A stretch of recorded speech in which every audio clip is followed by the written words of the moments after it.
What's happening, guys? Okay, we're off on our way to the Riverland, and as you can probably tell by the title, we're going to go up and check what's happening with the rising waters up here. So do a bit of a flood check. It's Saturday evening. I've worked all day and I'm heading up there. It's probably about 7 o'clock now. And the reason I've gone up Saturday night is because my son is racing at Renmark Speedway. So I'm hoping to get up there in time for the feature race, which was, it's sort of like the main race of the night. If his car's still in one piece, that is. But I was just thinking, with the title about the floods, checking out the floods, I'm probably getting a few new viewers. So if you're new to the channel, basically I do camping trips up and down along the River Murray, try and find you guys nice little camping spots. I try and do a few cook-ups, which I'm usually pretty shit at, and try and catch some fish, which I'm even worse at. So if you think you like all that sort of stuff, make sure you subscribe. What we're doing for the rest of the weekend, I'm going to stay a couple of nights. We'll be at the Speedway tonight, camped in the pits with a few mates, and then the next 2 nights I don't know where I'm going to camp. All the campsites that you can book into and that, the government sites are all closed down. So Chowilla is closed down, Cataracto Creek is closed down. So I'm not too sure where I'm going to camp for the next few nights, but we will find somewhere on the river, and hopefully I get 2 or 3 whoops. My little thing that holds the GoPro's gone all sloppy. That's not the only thing that's gone sloppy in my life. There's only going to be a little bit of speedway in it, so if you're not a motorsports fan, don't worry, it's mainly going to be about the river. I have a separate channel, or my son and me have a separate channel for our motorsports antics that we get up to. So I'll leave that in put a link down for that in the descriptions below if anyone's interested in the motorsport part of the Martin family. But besides that, I should get these sunglasses off because it's starting to get a bit dark now. It's about time to turn the camera around, show you guys what I'm looking at, and that also means it's time to start the music.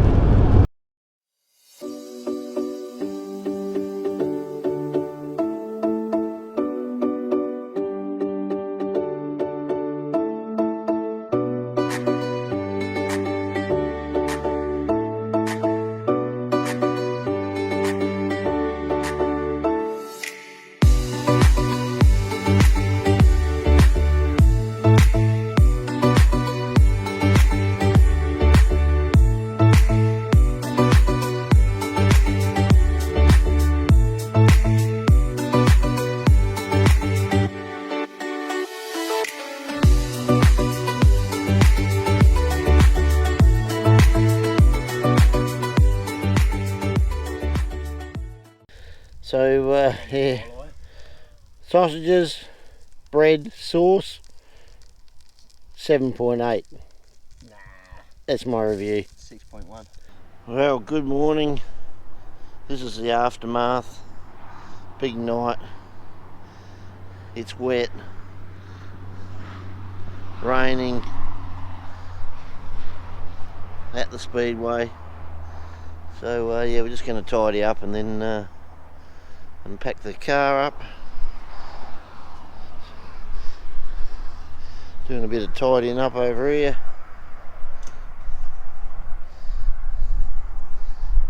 And we'll go for a bit of a drive and check the river out. So before we go for a bit of a tour of Renmark, thought I'd chuck the map up, show you roughly where we're going. This is about the 50th time I've tried to do this without stuffing up. So we're going straight through no matter what. So basically just want to show you where the River Murray goes for people that are not too sure. If you're from overseas, travels along the border of New South Wales and Victoria into South Australia and down into Goolwa and out to the ocean.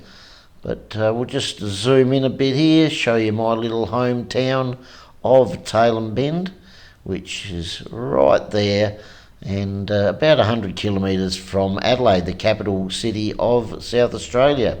We then travel up through the Mallee here and go to Loxton, Berry, the Speedway about in here at Renmark and check out Renmark. And the reason we're checking out Renmark with the floods is because that's the town that they seem to be most worried about. And the reason being is with Renmark, it tends to be a bit of an island all through here because there's an overflow creek or with some backwaters where the extra water from the River Murray flows right up and around and back out through here. And the reason it tends to do that is because the river gets very narrow here at Paringa. You can sort of see that overflow creek there. I'm going to go to the real life map a bit later, and that will show it a little bit clearer. But before then, I just thought I'd come up and show you a couple other spots we stop in this trip.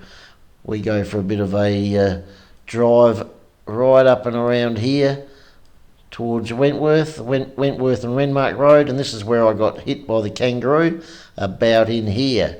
So thought I'd show you that. That'll be on this video again right at the end, just to bore you with it one more time. We also go for a bit of a trip out, I think it's one of these roads here to Row Creek, and we see a boat ramp where they're putting a bloke's putting his racing dinghy in, and the water's getting very close to flooding out over the car park there. So thought I'd get a video of that so we can check that out in a few weeks' time. And we also have a check out the lock, but we'll change over now to the real life view. So it all looks a little bit complicated here, but I'll zoom in and that should clear things up a little bit. So just get up here, and you can see that overflow area a lot better here. So it sort of comes through there, right up and around. There's a bridge here. So a lot of the time this is usually dry, but at the moment it's full, and the water comes down through here and joins up with the Murray back here. As I said, you can see the River Murray is very narrow here at Paringa. In this video we take a bit of a look at this bridge here. I stop and do a quick video in there, and we also stop over at the bridge just over here and check out the levee bank, where I mentioned that there's some machinery doing a bit of work on the levee bank up here, and this is the hospital, so they're a bit worried the water might overflow and get up near the hospital. I think they'll be alright personally, but I'm no expert. But while we're here, we'll shoot down and show you the lock.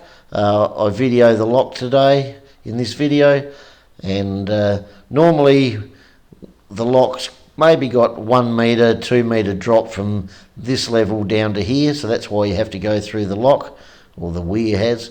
At the moment it's just letting all the water go straight through, and the weir, probably this section from there back down, has all been taken out, so boats can just go straight through there, and they're just letting the water flow through. So we also go for a drive down here to Paringa Sandbar, where I film from about there, and I mention how that's backwaters out here. If you were unfamiliar with the River Murray and you were in a houseboat, you could get it mixed up if you're travelling upstream and think that was the River Murray up there, but it just leads to some backwaters. The main River Murray flows up and around here to lock number 5, and I do a bit of videoing from about in there, where the water now is right up around here. And in that section of the video I mentioned about these trees, you can see those, and they look like they're out in the middle of the river. So that's our little tour of Renmark and where we're going, so I hope that helped a bit. Okay guys, here we are, lock 5 at Paringa, and they've got it fully open. I can't quite see it from here, but just the other side of the lock, there's about 30 metres of it that is fully opened, so boats will just go straight through there and not through the lock. Try and hold it up, see if you can see it.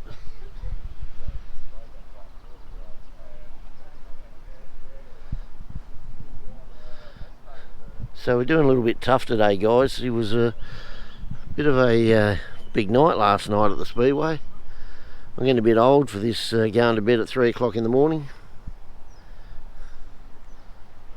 But we'll pull through it.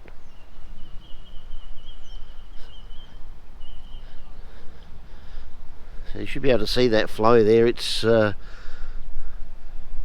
through pretty fast at the moment. So any boats at the moment don't need to use the lock part. You can go straight through that gap over there.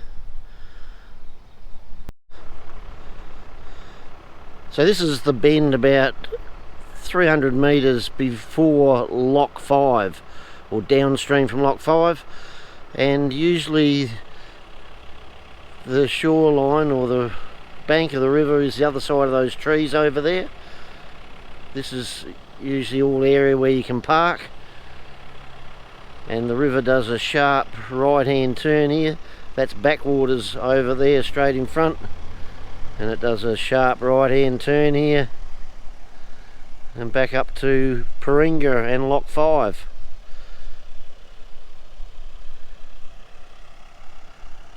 So in distance where the bank normally is, it's probably about 100 metres up to here. So this is Paringa Bridge. These areas where it's a little bit steeper, it doesn't look like it's come up that much. I was expecting that path underneath the bridge to be flooded. And if you're new to Paringa Bridge, that section there gets raised to let houseboats through. As it says on the sign, 9:30 in the morning and 2:30 in the afternoon, but you do have to ring up and let them know that you want them to open it. And Lock 5 is downstream about 1 kilometre. This is that great little spot where I had Gilligan, my houseboat, moored at for a few days at Paringa. Water doesn't look that much different. I was half expecting it to be up over the bank there. I'll try and find a photo and compare it. So this is Renmark, and you got the paddle steamer industry up there, and this is where I tied my houseboat up, and they've got buoys out there stopping houseboats from coming in. It actually doesn't look that much higher. I'm pretty sure when I was here, that second level down there was parts of that just starting to flood. Water was up a little bit about a year ago when I was here, but I'll try and find some more pictures of it. But that first level, the water might have been 2 or 3 inches below it. So to me it looks like here it's up by about 6 or 7 inches. So, but we'll check it out with some other photos. But yeah, definitely up, and you can see the flow going down.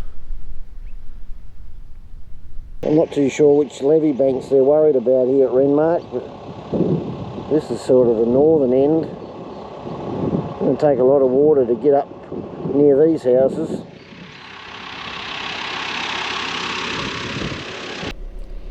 So this is Rail Creek. You can see the water's getting up pretty high. We'll come back and check this in a few weeks' time. Put this little racing boat in. Probably only needs to come up another foot, and this will all be in water.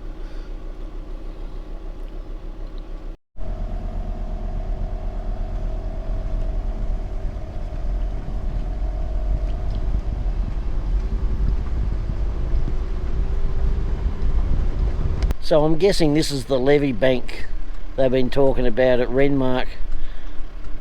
See a bit of machinery up around the corner there, but it's going to take a lot of water to get up anywhere near that.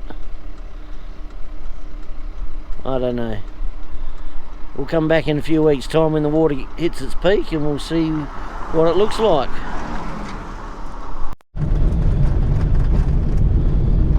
So we'll just go for a drive out and check on lock number 6. And this is getting out towards Chowilla station country. So this is the road heading down to Chowilla station. Hopefully it's not too wet. We'll go down there and have a bit of a look. Okay, change of plan. It's pissing down. This road's getting pretty slippery. It was getting worse the further I went in, so I've done a U-turn. And we'll go back out and we'll try and get to lock 6.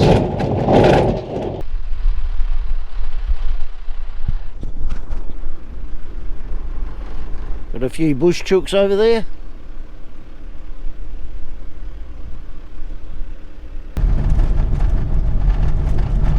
Okay guys, well I can't even find lock 6. It must be a private road down through Chowilla somewhere. So I think we're probably going to finish up here. Not too sure if I gave you any results of the speedway. By the time I got there, they'd actually finished the feature race. They started the whole meeting an hour early because of the chances of rain. So he went okay. First race had a bit of setup trouble. It's a very hard track to pass on, as you might have seen from the quick video I did when I rocked up. And still has to start rear field, but being a new driver in that class, I think he's got one more race meeting rear field and then he goes into the draw. So I think his first one he passed 1 or 2, and the car wasn't handling too good, so he did a few adjustments for the next one. It was a lot better, and I think he passed 2 or 3 cars. And in the feature they didn't have to start at the rear, so he started out at 14th of 18 cars and got up to 10th and was right on the tail of a few others trying to pass, and he went out wide trying to go around the outside. Just got in the loose marbles and probably the bit sloppy stuff, and he couldn't turn and just put it sideways into the fence a bit. No damage to the car, all good, but that... Well guys, I hope you got that on fucking camera. Holy shit.